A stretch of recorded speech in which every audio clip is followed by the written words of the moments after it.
back and I'm screaming at my latest guest here on Bark After Dark, the sensational Mothership Month talkback, where third party publishers get together to talk about the insane works they've been putting together for this absolutely outstanding backer kit extravaganza.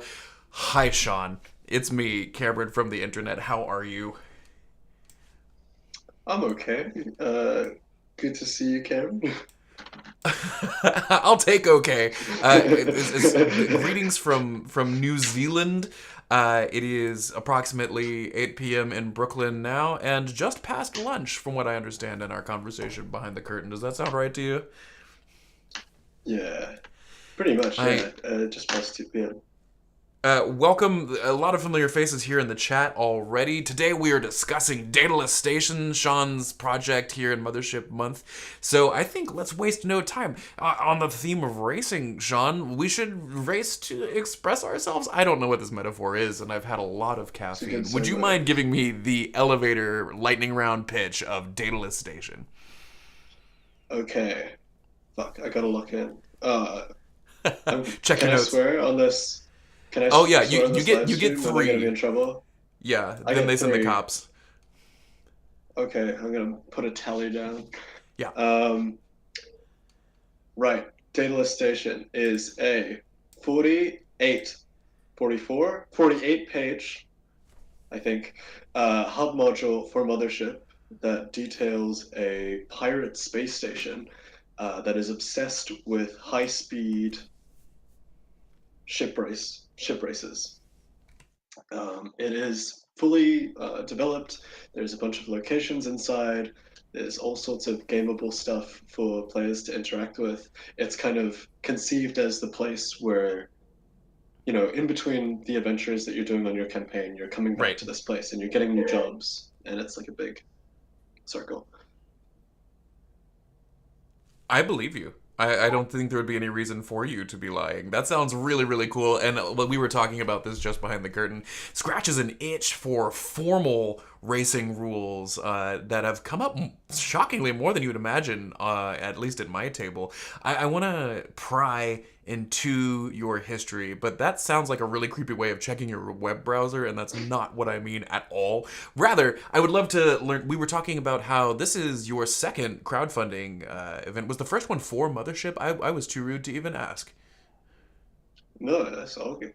Yeah. The first one was for a game I made a year ago called Strange Squad, which is kind of a Hellboy X-Filesy investigation game. Cool. Um, yeah, Excellent. And then this one. So what was the rugged what was the Fury Road that led you into Mothership pod racing? it's kind of. I wonder if I can even talk.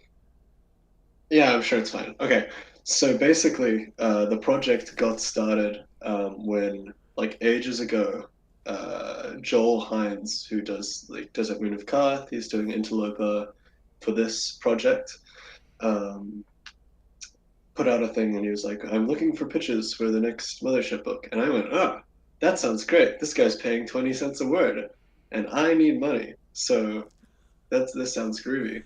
Um, and I was on the bus home from like the corporate job I had at the time, and I was like, "Fuck, okay, I gotta think of something really quickly because this guy's gonna get like 30 emails, and I want the job."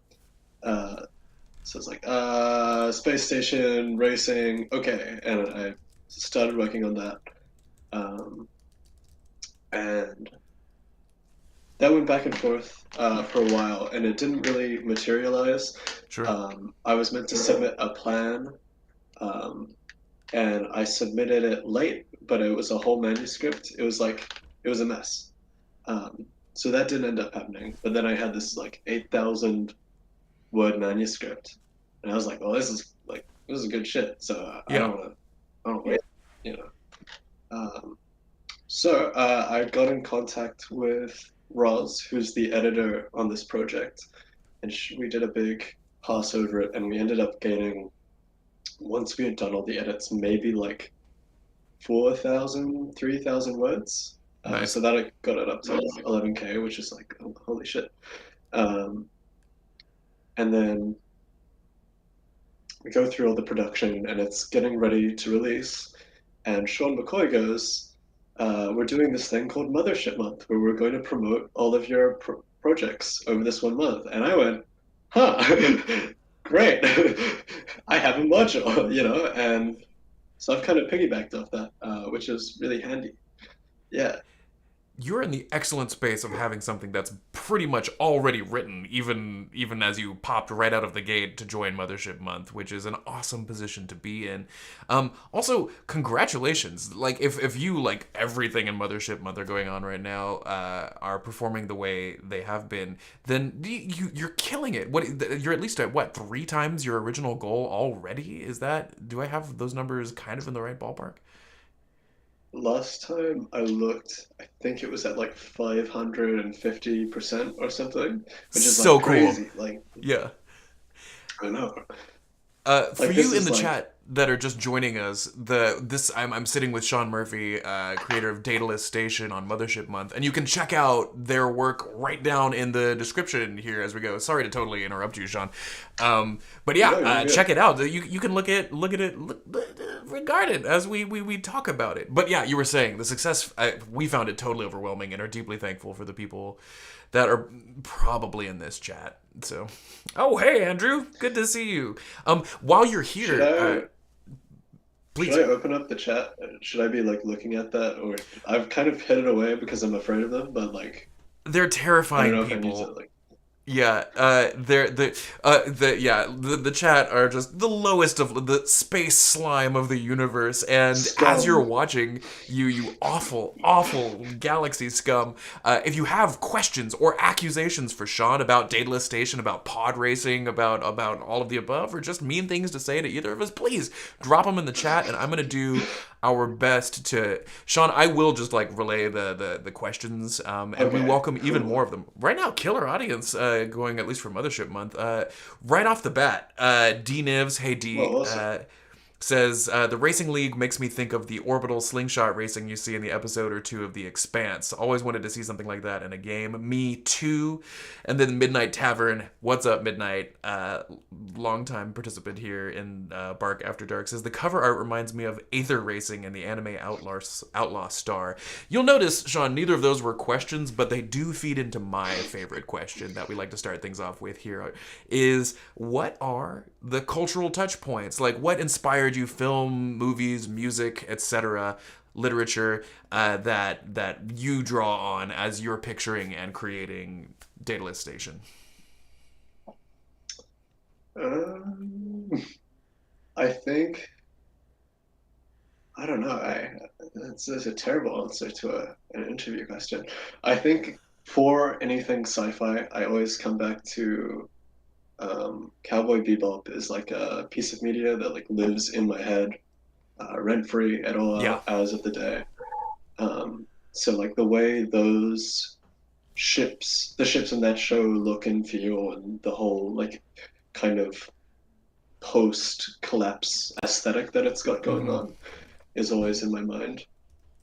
In terms of like very specific touchstones, like a lot of people have brought up pod racing when looking at it, and like I've seen Star Wars, so I guess that was like in my mind, but I wasn't really Sure. thinking about like that Space chariots. specifically. Yeah. Yeah.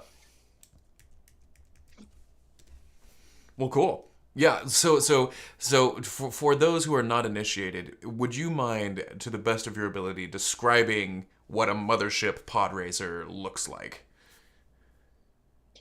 Sure, like the ones in the book. Sure, yeah, yeah. Like when you're describing to a table what they're about to get into as they sign up for one of these illicit underground races, what's the deal? What are they seeing? What's the movie version of this? So all of the so it's a Slickcraft racing league. So Slickcraft are these ultra light, like completely built for racing ships that are, it's like looking at the spaceship equivalent of a supercar or like an F1 car, right? It's just all like smoothed off the edges and wing foils coming off and things like that, right? Um, and the races in the fiction, though they happen a little more slowly as we play them, happen in like 10 seconds. Like it's just like, you Awesome. know. Yeah, I would love to, pun intended, take a peek under the hood at the racing system. Do you mind just walking us through that experience and what it's like to crack into that while playing Mothership? Yeah, sure. I'll bring up the thing so I Go can for it. have a little reference. Basically, the main thinking behind the system in Daedalus is like whenever I'm running my home game at the moment is like a BX D&D game, um, and I've been using Luke Gearing has these tables, a roll table for carousing, going out and getting Right. drunk and partying and what happens. And like they're always doing that. Like they do that like 3 times a session whenever we play. And I think those like downtime activities where you can spend your money and the stuff that you've got um, are really like they're really good for spacing out kind of play like between the exciting stuff. This is a really long way of getting to the kind of broad idea that like uh, the system is trying to get out of the way as much as possible so it can be like a fun little mini game that you would put in the middle of a session to kind of break things up. Um, and it's just trying to be as smooth and kind of go as painlessly as possible. Sure. Yeah. So the system that we've got is each team has a speed value and a number of traits. So it's basically they're put on a big kind of oval track with 8 sections, and they have to pass through each section um, to win. Basically, like they have to get around the track. Um, and the kind of two main things that are going on is when you roll under your speed, um, you advance up a section each round, and then usually the traits have something like if you roll a 4, this racer disables the racer closest to it, Cool. or something like that, right? Um, and it's like super simple, but I think when you're actually because one of the big things around it is the betting on the ships. When you've got like a monetary investment or like an emotional attachment to these ships, just have watching them like go or not go around the track gets like weirdly entrancing really quickly. That's fabulous, especially as part of the Wages of Sin umbrella that covers all of this, the seedy underbelly of the galaxy. How does the criminal activity function? You mentioned betting, but yeah, just take us on a little guided tour there of what's so illicit about pod racing on Daedalus. Of course, I'm going to ask you a question right as you're taking a sip of water, but now that we're here, yeah, No, that's all good. yeah, That's my trick to be able to get a pause, so that works perfectly. yeah, Um, I'd say the thing that I think is really gameable about the situation on the station is the attitude that the kind of the people there take to the races is like as long as you're not like killing another pilot outright, and as long as it's out of sight, kind of anything goes on the station, right? So sabotaging your opponent's racer or setting them up or paying them off. Like these are all mm, things that are kind of accepted as part of the racing culture. So it's like, you what's likely to happen if you're kind of in this situation is like you wanna make sure your bet wins. So you place a bet on whatever ship and then go around and make sure that you're in the best position possible, whether that's like sneaking into the pod bay and sabotaging all the other ships or whatever, right? yeah. So you're allowed to play dirty as you jump into one of these. Yeah, Oh, and that's it's like fun. expected. Right. So So if you would recommend, like so let's say you're like, great, I know I'm about to go race in the league. I want to mess around in the garage with the other racers ahead of time. Is there like a mechanic that dictates like whether you get caught or just how that plays out, or do you just kind of play normal Mothership up to that point? It's pretty diegetic for the most part. Some of the races have traits that function before the races, so they have like extra security around their bay, or we have one of the teams that are on the station is they're called the Demarian Speed Cult, and they're like worshipping almost the concept of speed itself.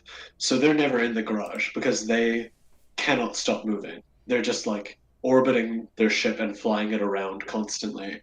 Um, so you can't like get at their ship while it's in the garage. Um, and all of the teams have these like little traits that will make the actual specifics of like getting in and doing those things more complicated. That's incredibly fun. The I'm excited to play that specifically. I started a poll here in the chat of different like touch points that like my mind immediately goes to when I'm thinking of futuristic racing, and I think like yeah, pod racing is in Star Wars, but kind of actually amazing game. I'm also an old person now, but for the Nintendo 64 back in the day, ugh, that game rocked. But I'm reminded of like the light bikes sequence from Tron and Tron Legacy. If you Oh yeah. remember those, yeah, just the edgy like it's over in less than 10 seconds, but that 10 seconds is ah, or even the extended macabre of Mad Max Fury Road, and then I put Speed Race in there because how can you not? It's just I think quintessential viewing. Yeah. Now, how much do like the like is this something that's applicable like outside of Daedalus Station? Could you transpose this, say, into like Meat Castle's Black Star Station as part of their like deathmatch survival round stuff? Yeah, I'd say so. I mean, the Mm. like actual um, kind of mechanical framework underneath is pretty simple and intentionally so to keep it hackable. I think I might get in trouble saying this because I don't know if he's like finalized it, but Teth Yuda, who's doing possibly, I mean, we're probably going to get there. The stretch goal adventure is thinking about transplanting them into like a getaway scenario, Yes, where you're being hunted by bounty hunters and you're having to like awesome. race away in cars and stuff. I find even more than like ship to ship combat, at least when I do play Mothership at my table, like a lot more than ships shooting at each other, it's so frequently getaway sequences that people wind up having to employ themselves in. And you know, during the moment, just like you know, it's like, well, I guess we'll make like an engine check or something to see, and maybe spice it up with some obstacles. But to have something that makes it its own mini scene and has tangible uh, grab-onable elements that feel specifically tailor-made for just going really, really fast is exciting to me. Here's a question: Mothership is lethal. How lethal is pod racing? It's like, I think there's like, I would say the actual races themselves are not terribly lethal. But being a Slickcraft like racer is kind of a precarious position to be in, right? Since Sure. there's so much sabotage and like um, kind of stuff like that going on, right? There are like one, I will say one of the teams that's in there is it's the official team of the people who run the station, Yeah. and it's their way of dealing with criminals or like people who break the rules of the station is that they stick them into um, one of these slick crafts and get them to race, and if they come anywhere but first, like they get shot in the head. Oh my god. Um, so like it's a little precarious, you know, it's a little dangerous. Now, is it possible? I mean, I guess anything's possible in a role-playing game, but is there a world where your crew winds up press-ganged into racing for the Daedalus Station home team? Yeah, I could 100% see that Awesome. because that's their only kind of way of dealing formally with people who are causing issues, right? Right. That rocks. That's really exciting. On top of creating this framework for racing and designing several different engaging teams and types of Slickcraft, you've built in an adventure to kind of guide people through that. Can you tell us a little bit about what to expect from just the adventure that comes at Daedalus Station? Yeah, sure. So the adventure is like a big, well, it's a basically a murder mystery, almost, or like Oh, a cool. um, an incoming murder mystery, maybe. The person who runs the station, this lady named Kalandra Cruel, knows that one of the teams, is going to try and assassinate her at the end of this championship series, but she doesn't know who it is. Um, and so it's the player's job to kind of go through and figure out, who wants her dead and how they're going to do it and so on. And we have four potential culprits. You roll randomly to see who is actually going to be doing it. Um, and they basically, over 3 days of the championship series, there are races happening every day, and people are dropping off, because they're losing the races and so on. Um, and it's this race against time to get whoever is going to do this before they act on the final day of the races. That rocks. That's incredibly exciting. And yeah, I mean, for me, role playing games is such a cinematic experience, and so being able to tie something that's so like, of course, we have to finish the race before the assassin does their thing. Why would the assassin strike beforehand when it's far more convenient? No, no, no. You have to go through the pageantry of making sure that well, first let's finish this race. Do players like so? Let's say you kick ass when you're in one of these pod races. Does the outcome like do you earn like clout or credits? What are the boons of winning something like this?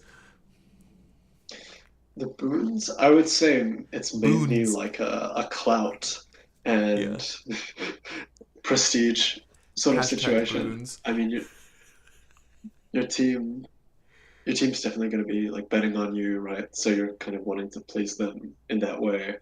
Um, there are teams on the station that are like corporate interests that are using them as advertising. Um, I would say it's mainly a prestige thing, yeah. Right. We've touched a little bit on the criminal element of this and how it infiltrates every last aspect really of the pod racing experience. Talk to me about the horror part of the sci-fi as far as Mothership goes, and how Daedalus handles those expectations from your players, if at all. I'd say I think the space that Daedalus is going to occupy kind of in a larger campaign or as part of play is as a break from a lot of the horror that you're going to be, Hmm. seeing from adventure to adventure. I think I think stuff like that is really needed at this point, Absolutely. because we've got like, I don't know, there must be like 100 mothership modules now where like you go into a place and it's abandoned and there's like a monster and so on. And like, that's the game. Like that's what the game is made for. Right. But if like every single time you go anywhere there's a creature or a horror, like, there's no pacing to it, right? So having Right. somewhere where they're going back to um, between jobs or between Right. adventures, that's more mundane, where they can actually like connect with people or have get a sense of who their characters are. Outside of that, I think is really kind of necessary. There's so much pressure, I think, on especially new wardens to do exactly that, to go from like which doesn't happen in life. Like in Mothership, any one adventure is the worst day of that person or crew's entire existence most of the time. Like that's if you're not hitting those marks, then play harder, I say. But then in between those, if your crew does have the good grace to survive those things, yeah, this sounds like a hoot and a holler, and probably actually like a really fun way to. Are there stress relief mechanics built in, or is that just something a warden could chip in? Like if let's say you do absolutely win and all of you make a lot of money, that seems like a great freebie to be like, and hey, all of you, -2 or something. I don't know. What are your thoughts? There's not any like mechanical stress relief built in, but there's like, Mhm. aside from the racing and so on the station, there's a lot of the kind of almost like mundane things that you would expect a character to, when they're in between work, go back and deal with, right? Like there's places to sleep, there's places to eat Mhm. and socialize. There's a bank to put your money in. Um, so I think, I mean, yeah, like exactly what you said, right? Like any horror situation is the worst day of someone's life, and like if we're only ever seeing that part of them, it's kind of almost like you don't get a full sense of how who that character is. Um, so like, being able to see them take a breather, even if it's like not you're not getting like a stress reduction or Right. else. I mean, that's yeah, you know what I mean. Anyway, Yeah, I'm tracking with you. The audience has been killing it here in our chat, but I just ended our poll, and it is a surprise tie of best space race between Tron and Fury Road. For so thanks every single person voted. So well done there. I'm reminded too, thinking of like awesome shore leave stuff. Have you ever played Watt's Hot Stuff on Shore Leave? Do you know that one? The I have not, but I have seen it. It looks really cool. It's so funny. Like this Texaco station or Taxico, the hot. It's like a hot sauce factory slash vacation point for like blue collar workers, and so this also seems like something that I could see people absolutely making bets on while watching over at Daedalus Station. It's like, oh yeah, check it out, and having sort of an off ramp. Or not off ramp, what do you call it? An off track betting site where this is just something that's televised other places and diegetically worked into the scene. I think it's very clever to, amidst the horrors, have a respite like that. There are 20 other amazing options available here at Mothership Month. And I think what excites me is something that you've pointed out indirectly, is that not all of them are, derelict spaceship. Oh no, Horror X is inside. In fact, like, I think that's only one or two of them, specifically where it's mysterious abandoned place that is housing unknown X. And the rest of them are taking absolutely gonzo spins on the crime narrative. To absolutely call you out and play favorites on the internet live in front of exactly 14 people, Sean. Which ones do you have your eyeballs on? What's really calling to you from the offerings of Mothership Month? So okay, let me think. I gotta like scan my brain to Right, I remember them know. all. And just keep in mind, I will rat you out to the Discord group of all the Mothership Month creators about who you didn't pick afterwards. But That uh, is all good. I'm gonna pull up yeah. the list really quick just to jog my memory. I Um, also think you have one of I the will. coolest flare board items that is on there. Lone Archivist made all of those for us. The little like wall of stickers you see on Mothership Month, and Daedalus Station. I just want to put that on the my arm right They're here. I so think tight. They're really they're cool. really cool. Yeah, big fan of that. I'm really interested. I both Syndicate Wastrels and Survivors of the Core War keep coming up for me as something that's just a totally unique offering. I think by comparison to stuff where it's not about like the cyborg monsterness of it so much as just like getting deeper into like who these people are and peopling the world around you is something I find really remarkable. Mm. Tronic Art says, if you don't say dog eat dog, the stream ends immediately. That is correct, Tronic. Yes. Unsubtly. So My so yeah, just favorite of the month is Dog Eat Dog. I'm telling you all right now, buy Dog Eat Dog. and that's our show. Thank Okay. you much, Can Sean. I? We had a great time and we completely accept your natural endorsement here. Uh Thank yeah. you. Do I get my I'm $20 partial now? to it. Yeah. um, Okay, I've had a look at the list. I remember now. So I'm going to avoid saying the ones that I am involved with or know Okay, people who are fair, involved with. fair. Even though I really do think Devil's Due is like kind of crazy, Sure. and really good. Um, and also like Death Pays All Debts does look really good, but also I'm kind of they're doing the stretch goal, so I'll avoid them, even though I Okay, didn't. okay. But It's pretend I didn't say deeply that. cool. Yeah. Okay. The two big ones that really caught my eye were Johnson Squared, which is the one by Eric from Paragon. Oh shit, my flatmate's coming. Oh Give me no! 1 second. Everybody act natural. No, this is totally great. How about in the meantime, I will take us to the dog Oh, eat you dog can come trailer. in. Hey, don't even Yeah, worry that's about it. I'm gonna perfect. take us I'm to the so trailer. unprofessional. I'm sorry. No, don't worry about it. Let's do it together. Here we go. Let's see.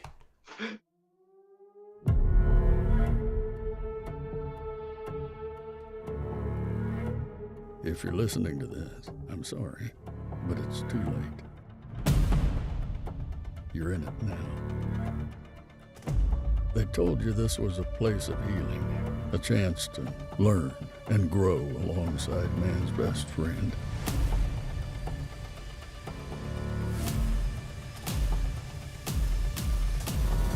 The Red Fern Kennel Club offers prisoners a unique form of canine rehabilitation.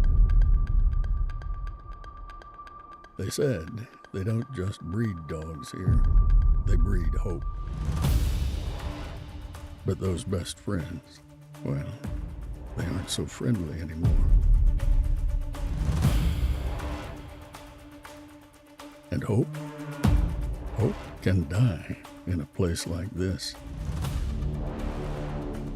This is a winnable AP show. Whoever completes the most hidden objectives is the winner of the season. That's so stressful. I'm sweating already. Do not let Cameron Get in our heads. get in our heads We about can't this. let him win. How do you turn off the machine? The machine can't be turned off, darling. Cassie's gonna pick up the flamethrower. Is this the last murder I have to commit here? right. Will it be the last You murder? shanked a guy in the I throat. did shank a guy in the throat. She has the smell of burning hair in her nose and the smell of her own burning flesh, because this is flesh and hair. This was supposed to be a second shot at redemption. It may be your last. Things are about to get significantly worse. This game. 2 contestants. 1 mysterious prison complex. 0 chances of escaping.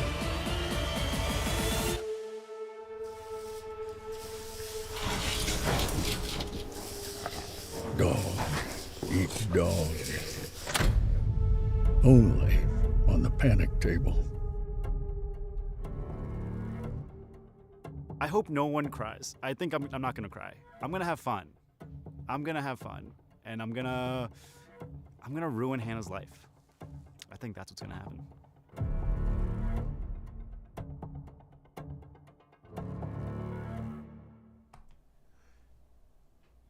Wow.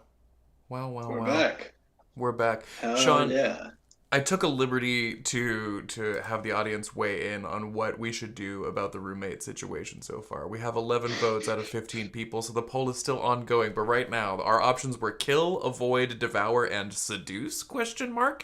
And we're neck and neck. Devour's at 55%. Seduce is trailing at a 45. I'll keep you posted on the results here because we want to convey ourselves as an even-handed and reliable reporting organism. Yes. Yeah.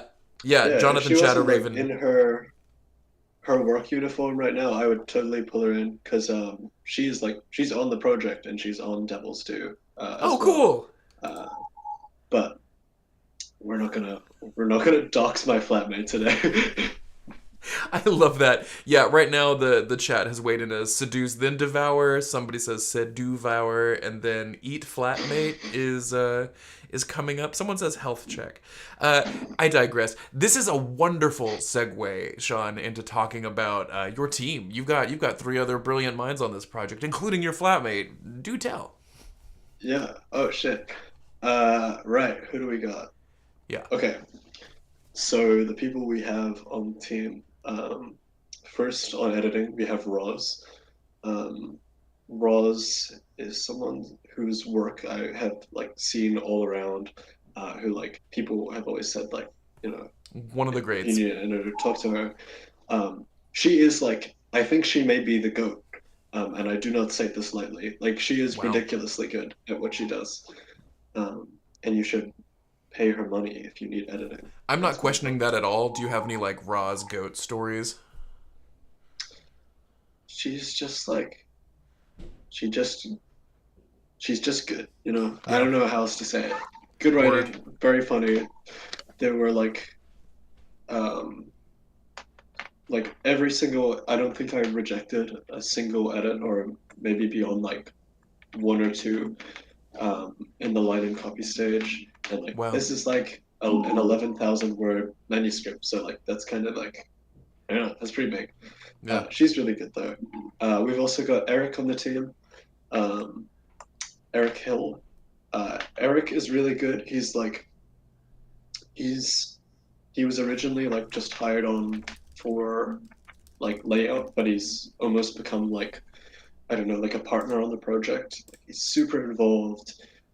We're always like talking back and forth about, well, we could do this or we could do that, and it's been like a real pleasure to work with him. Cool. Just to like, I've come from in previous work that I've done, it's very much been a kind of situation where like you do like when you're working with an editor or someone on layout or someone for art, like you talk to them and then you do the work and then that's kind of it. And like that's how it's meant to be. Like it's like that's the work, right? But Hmm. being in a position where I'm able to do like developmental editing and being able to go back and forth like properly for layout has been really cool because they're both just so like onto it all the time, which Hmm. is really cool. And then we've got wait a minute. Yeah, Wait a four minute. people. Okay, we've got Yeah. five people total. Four people who are not me on the team. The cover illustration and the one on the inside, which is like a big map of the station, Cool. was done by Guy Pradell, who's a French artist. He's very good. Um, we were like, I went to Eric and I was like, who should I do for a cover illustration? And he was like, talk to this guy. He's really good. He didn't lie. So that was cool. And then we had a spread that just like a spare page that we needed to fill. So I was like having dinner with my flatmate and I was like, you're an artist. Like, why don't you do it? And then she was like, yeah, okay. Which was really cool. That rocks. And she's, oh, sorry. I was gonna say the chat has spoken, and they've said that 61% people voted that you should devour the flatmate when it's opportune. Maybe publish the book first, and then that's what we'll do. Yeah, like Yeah. that's me, a scheming capitalist, you know?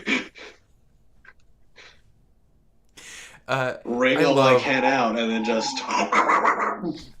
That's all. That's all we ask for here in the name of a live stream. I think that's really important here. Hey, if you're just joining us, thanks for hopping into the stream here. I am with Sean Murphy, the main brain behind Daedalus Station, a racing module for Mothership RPG that has emerged here during Mothership Month. If you have just joined us, we are taking Q&A in the chat as we talk about some of our favorite things about the genre and the game itself. So just feel free to dive in as the spirit leads. In the meantime, we will do our best to not dox any of Sean's roommates. So as yeah, that's what as you it sounds like you have your own running Mothership game that's going on, or had at one point.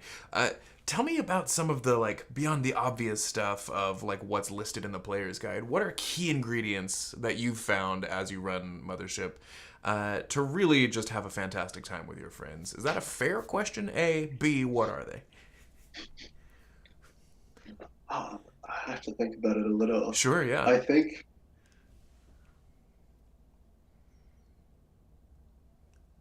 I would say if you're looking to have like a good long-term campaign in the system, um, I think, and this is something that like McCoy has talked about a little bit. It's really important to upfront say like, hey, this is like a bit of a different kind of campaign where, Mhm.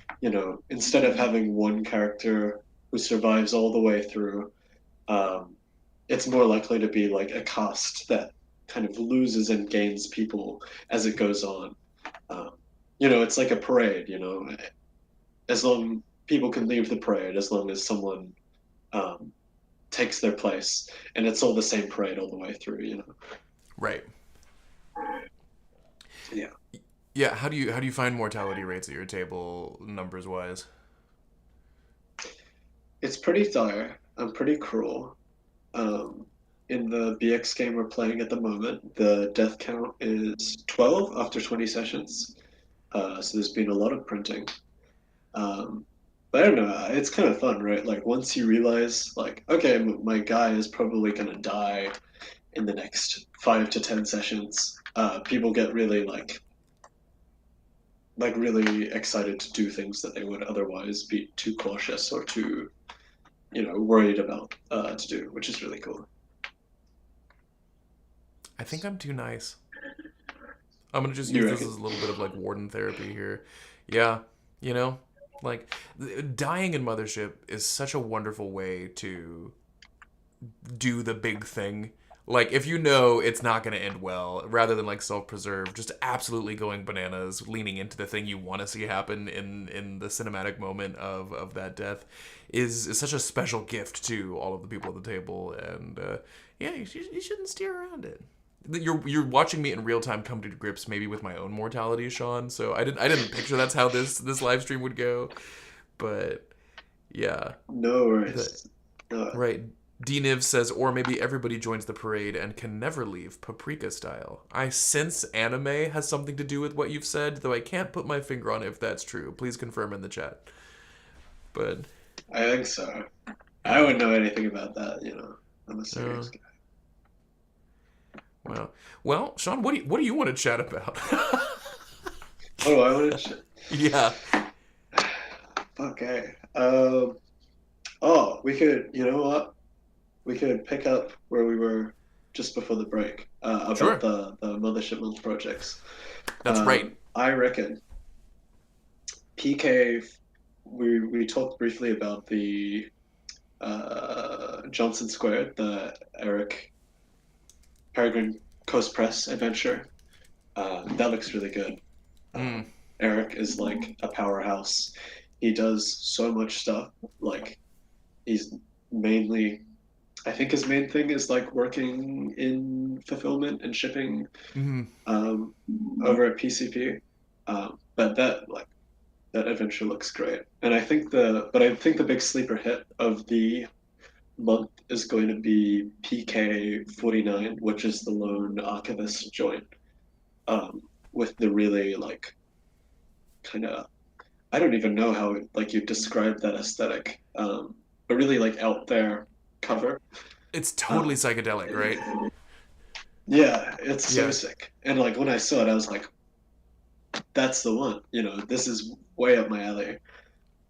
It's really sad because like at the moment, like the like I can't afford to back any of these Mothership Month adventures. And once the month is over, I will be able to, because I'll get all the cash from the fucking backer kit, right? Yeah. But you know, maybe I need a time travel machine or something like that, right? It's Or an it's IOU note. My totally lame technique has been doing just the like dollar tiers until we know exactly what the budget can muster at the end of it, and just making sure we have a place in line so that you can upgrade later when it's time, because it's like being a kid in a candy shop. Speaking of candies and treats, let's talk about stretch goals here. Lucas, welcome back, says, I saw the stretch goal for the Hauler's Handbook was unlocked. What kind of things can we expect out of that? Great question. Hell yeah.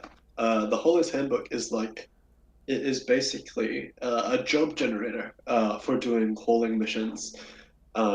It's like more of that kind of um, slightly more mundane jobs, kind of thing that we're shooting for with the project.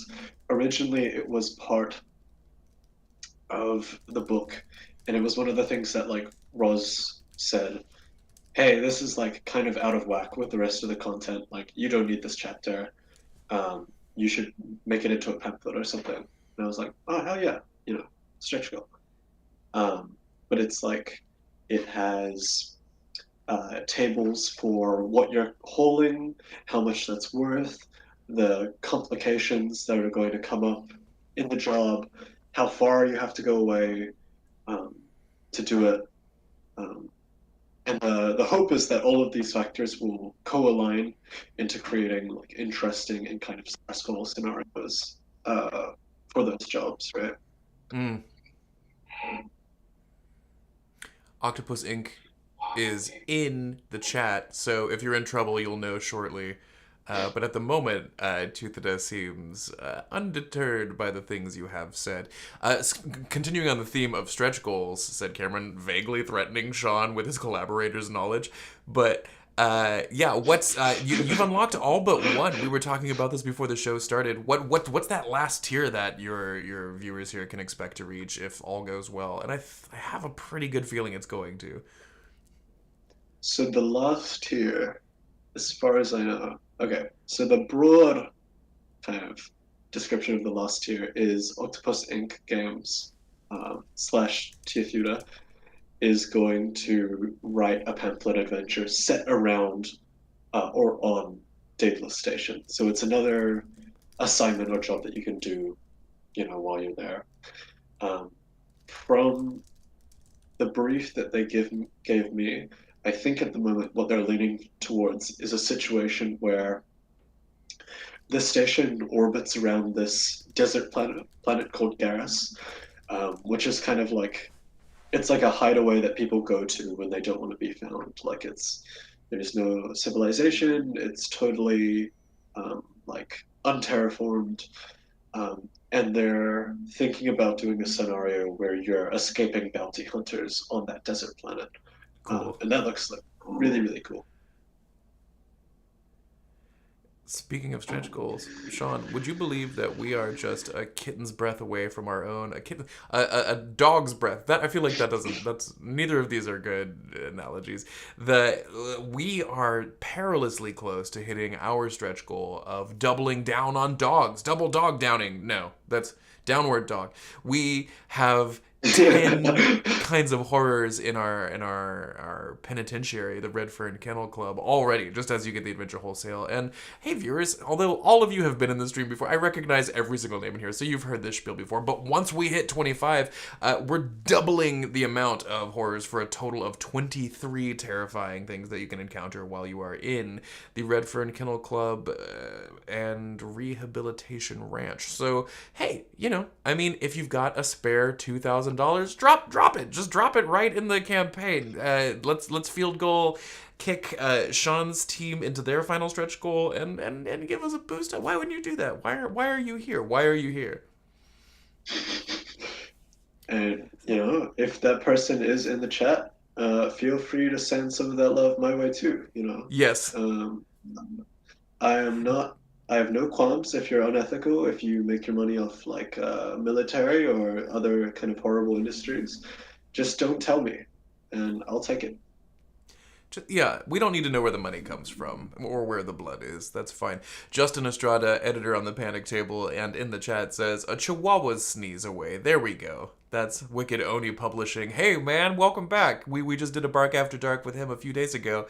About the Iron Hive, which I'm really looking forward to, says it is in bite range. Yeah, that's a fun play on words. Wow. I guess it's not very useful to speculate on what we would do for, like, let's see, is this, you can let me know if this is not the greatest question because you'd be weirdly beholden to it afterwards. But let's say things like, in a magical world where you double what you're doing now, do you have any like conception of what another stretch goal might be, or is it more of just a thanks everyone? I think I've really been like considering it because I think we're going to get to like at least 16K, which is kind of where we would put the next one. Like we might kind of space it out in 4,000 chunks, like a 16K or a 20K. After thinking about it for 2 weeks, I have no idea. The instinctual kind of thing I reach for is getting someone else to do a pamphlet adventure, because then I can like, there's like more stuff around Daedalus, and like increasing like what you can do there is like really good for gameability. I've floated the idea of like making a really, like getting Guy Pradell to do a really nice racing map or something that you can print out at home. It's tricky because like usually with a lot of these stretch goals, you're trying to add something like physical that you can send with it. We're really trying to keep things as simple as possible here. I've seen so many crowdfunding campaigns go awry in the shipping phase that I'm like scared. So finding something that's like digital but still like not like bullshit would be cool, I think. So if anyone has any ideas, I'll steal them. I can't think of anything. Yeah, Andrew Bowman, which shout out, hey baby boy, thanks for joining the chat. Author of a bunch of really cool stuff, including the RPG Battle School, says sweats and regretting doing a deck of cards. I totally feel that. It really is running that tightrope of like, oh, what would be awesome and what's not going to cost us $1 gazillion to make. Oh, that's fun. We dropped a monster preview recently, probably our most meta one, that Jack Panic, who is in the chat, who is handsome as hell, said he came up with something we called the Raw Dog, but specifically rules as written dog. And it is unlike all of the other creatures at Red Fern, which are extremely diegetic and make sense in our, like, though the premise is outlandish, we try to play it very somberly. Like, I was like, what if you had a ridiculous notion and then played that very gritty, very cinematic, very just, like, this is the world we're living in. Except for the Raw Dog, who has this eldritch entity sort of thing and looks like a dog, but is wandering the woods outside. And as it encounters your party, it has this magnificent property of being drawn to devour anything that is on your characters that is not in the original Mothership rules as written. And so... Oh, that's awesome. Yeah, it is also an entity that is aware that your characters are being played by people at the table. So it talks to the players, not to the characters. And they have to make sanity saves to endure that meta shenaniganery. That's really cool, actually. I know, it's all Jack Panic, and I think he's a genius. Wicked Oni says, is there one where a double dog dares you, and if you don't succeed on the dare, you die? That's bananas. Maybe. Yeah, maybe. That's kooky.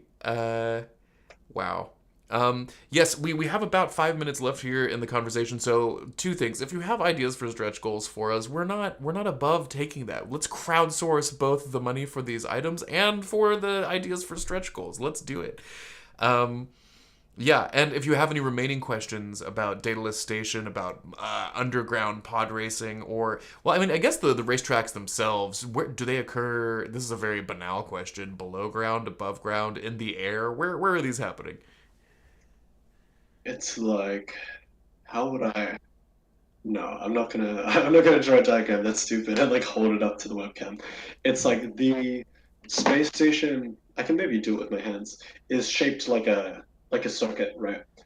Cool. Where this is like the walls of the station, and there's a ring inside that they're able to go past, basically. Oh, dope. Yeah.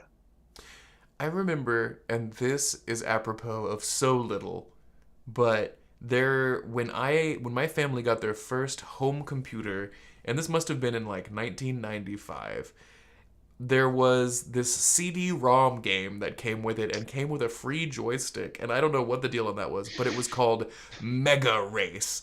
And Sean, Hell yeah. it was so cool. It was like you were just playing these like future cars and you could like pew pew pew pew pew like shoot each other as you drove around. But it had the most incredible. Do you remember those intercut scenes on video games where they would actually take real video of people and then integrate that into the like 24 to 32-bit type stuff? Yeah, they got this like actor and he was like, "Hi, I'm Lance Boyle and this is Mega Race." And just I remember nothing about the game itself. I remember every last scene starring Lance Boyle, who was like, "Bowie, wowie, you made it to the end." And he would just That's awesome. yeah. I don't know if anyone out there has played Mega Race or if it exists. I also have that creepypasta feeling that only I've ever played Mega Race, and if I brought it up in public as I'm doing now, people would be like, "Cameron, that was never a game. You hallucinated Lance Boyle." You find the cartridge like 30 years later and you stick it in and it says, "Welcome to Evil Race." And you go, "Oh no," Justin Estrada says $200 million stretch goal, Chuck E. Cheese pizza party. That might be a good move. Yeah. We don't have Chuck E. Cheese in New Zealand, but we could build one with that money, and I would be into that. Yeah, that makes a lot of sense. Franchising that could be good. This is interesting and stuff. Just here in the last couple of seconds, have you had a chance to try out Tuesday Night Games' new VTT they've added to the companion yet? I have not. I had a little look at the app when it like first came out, but I haven't seen the like proper VTT. It does look really good though. Yeah, I'm excited about that. Somebody in the chat, it already scrolled back a little too far for me to grab, but suggested having like VTT assets for racing, and that sounds expensive and cool. But as far as putting together something, I mean, gosh, that would be. That's even like fun to just like randomize though, like having dice roll dictate how long does a race last? I know you covered this earlier, but I'm still wrapping my head around it. Like how many different like points before a race is complete of like dice rolling articulation are there? I would say so. They have to get past kind of 8 sections. Yeah. And you roll for each team for each section. So at least in the playtests that I did, it was like 20 to 30 minutes. No, I'm lying. It wasn't that long at all. It was like 10 minutes. Just about. I think if you're playing it for the first time, it could go a little longer. But when I was testing that, we didn't have. Eric's put together this really good reference sheet. So all of the stats for all of the teams have been condensed down to a single page that you can just have a glance at. So I think with that, it would be pretty short. Yeah. Sure. Can you hear that? The noise I'm hearing? Chat, can you hear that? Sean, I believe it's our hearts racing, beating as Holy one. shit. Can you feel that? Both of us, I think, I don't want to speak for you, Sean, but are overwhelmed with emotion at the attendance here in the live stream. Thanks for being such an active chat. You guys are crazy. Thank you for being here with me tonight, Sean. I really enjoyed talking about Daedalus Station. I'm really excited to see all of those stretch goals go crazy pants, and I think I can speak for everyone here when I say I am thrilled to see you franchise a Chuck E. Cheese in New Zealand. That's the real takeaway Oh, here tonight. yeah. No, thank you for having me. Absolutely. I really appreciate it. Yeah. It's just really nice. Yeah. It is really nice. If you haven't yet, or if you were somehow in some sort of fugue state every other point during this conversation, you can check out Daedalus Station right now in the link below, or navigate over to BackerKit and see what Sean has cooked up for y'all on Mothership Month. It is incredible. I am beyond pleased that you joined me here tonight, Sean. And as far as each of you in the chat, we feel... come on, brain. Racing pun. A Tokyo Drift's amount of affection for each of you. Oh, okay, got it. Because each of you, a family. That doesn't even sound like Vin Diesel, does it? We feel a Fast and Furious 7 level of affection for you all, you know. It was right there. I'm cutting this off. Everyone have a great night. Thank you, Sean.